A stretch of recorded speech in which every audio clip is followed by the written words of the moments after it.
inspiration feels like a lightning bolt. They think inspiration goes Shazam! Your hair stands on end, your teeth chatter, and maybe even a little pee comes out. But the truth is, the feeling of inspiration is more like a single raindrop. It's often so subtle, you'll miss it if you're not paying careful attention. However, if you are paying attention, you'll start to see ideas almost everywhere you look, and you'll have to write it all down so you don't forget. Me? I like to carry a pocket-sized notebook and pen wherever I go. I highly recommend you give it a try. Anytime you see something or hear something or think of something interesting, make a note to remember it for later. But keep in mind, you're not trying to generate some big inspirational breakthrough.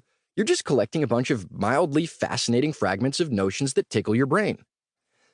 If anyone else were to read through your notebook, it might seem more like a collection of nonsensical scribbles than a collection of great ideas, but that's okay. That's the whole point, actually.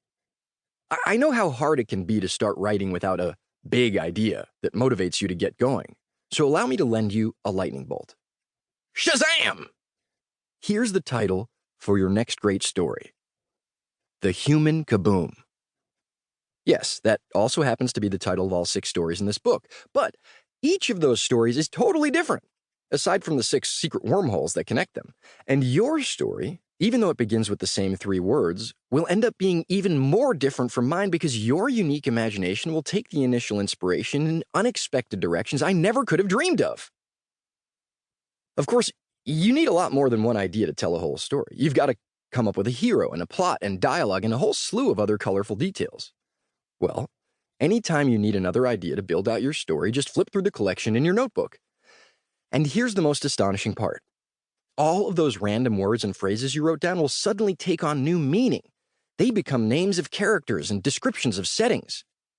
They give you specifics to use for priceless treasures, hilarious shenanigans, and nefarious plans that will make your story feel special. Through some mysterious subconscious alchemy, your wide-ranging idea collection becomes a powerful source of highly personal inspiration. I promise, if you spend a few weeks jotting down all your brain tickles, the next time you want to write a story, you won't feel intimidated at all. In fact, you'll be thrilled to get started. But I can't wait that long, you say as you pull at your hair. I want to start writing already. Calm down. You can't rush. Creativity is the process of taking things in, digesting them, and changing them into something new. Kind of like a burp. If you try too hard to force it, you can make yourself puke by mistake. Luckily, the process of exploration is one of the great joys in life. If you like, you can get started immediately. As I've already mentioned, inspiration is everywhere, which means it's wherever you are right now. Look around you. It's on the ceiling. It's under the couch. It's in the shapes of the clouds and in the songs of the birds. It's in the picture frames on the wall and in every single book on your shelf. Hopefully, you'll find a few ideas you can use in this book, too. It might be something I wrote in one of the stories, or even better, something I didn't. Something hiding between the lines that no one can hear but you. Because that's the big secret. If you go around expecting to discover something amazing, you will. 1,000 tiny epiphanies will reveal themselves. Inspiration is not a brief flash of lightning. It's a constant glow of enthusiastic appreciation. When you're surrounded by inspiration, it feels like you're levitating. It's the greatest feeling in the world.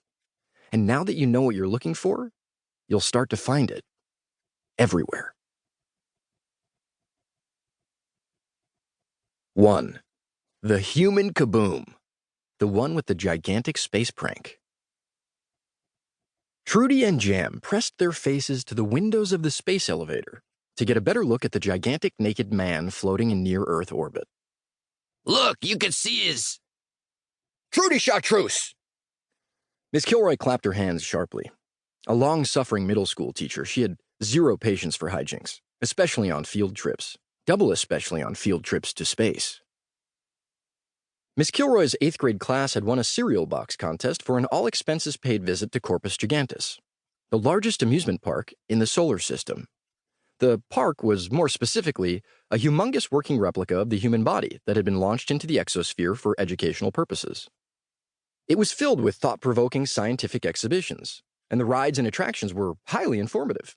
However, even the most diligent students were often